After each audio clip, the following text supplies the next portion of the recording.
Lord Byron और कोई आलोचनात्मक ध्यान नहीं मिला।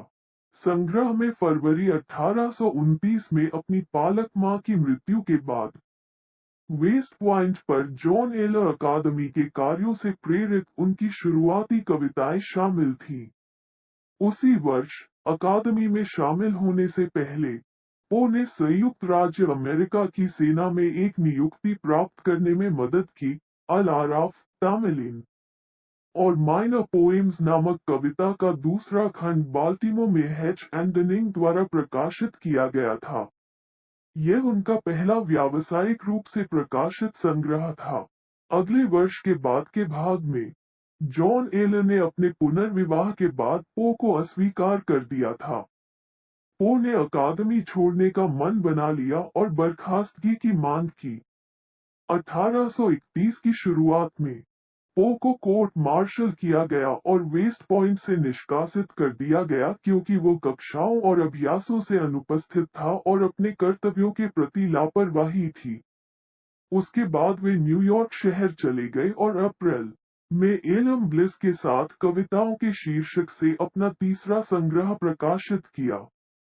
इसमें उनकी कुछ उत्कृष्ट कृतियों के शुरुआती संस्करण शामिल हैं, जिनमें टू हेलेन और इसराफिल शामिल हैं, और तामिलिन और अल आराफ को पुनर्मुद्रित किया गया है।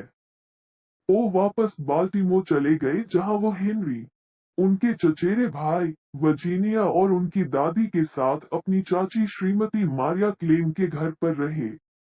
यहाँ उन्होंने लघु कथाएं लिखना शुरू किया।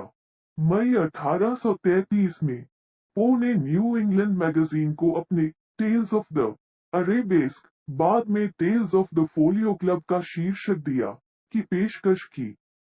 केवल इसे अस्वीकार करने के लिए पो की लघु कहानी एमएस एक बोतल में मिला ने 1833 में बाल्टीमोर सैटरडे विजिटर द्वारा आयोजित एक लेखन प्रतियोगिता में $50 का साहित्यिक पुरस्कार जीता।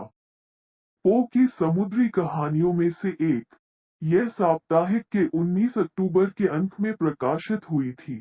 पो 1835 में रिचमंड चले गए। उन्होंने अपना एकमात्र नाटक पॉलिटिशियन शीर्षक से लिखना शुरू किया, लेकिन इसे पूरा नहीं किया।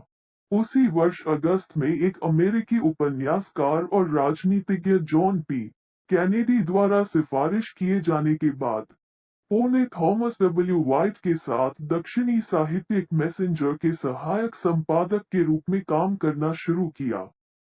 उन्होंने जनवरी 1837 तक यहाँ काम किया। 1836 में जब पो 26 वर्ष के थे, उन्होंने अपनी मौसी की स्वीकृति से अपने 13 वर्षीय चचेरे भाई वर्जीनिया से शादी की। उन्होंने अपना एकमात्र पूरा उपन्यास the narrative of Arthur Gordon Pym लिखना शुरू किया, जिसे जुलाई 1838 में हार्पर एंड ब्रदर्स द्वारा प्रकाशित किया गया था। संपादक, उनकी लघु कहानी the fall of the house of Usher प्रकाशित हुई थी 1839 में। पो एक सहायक के रूप में बर्टन की जेंटलमैन पत्रिका में शामिल हुए।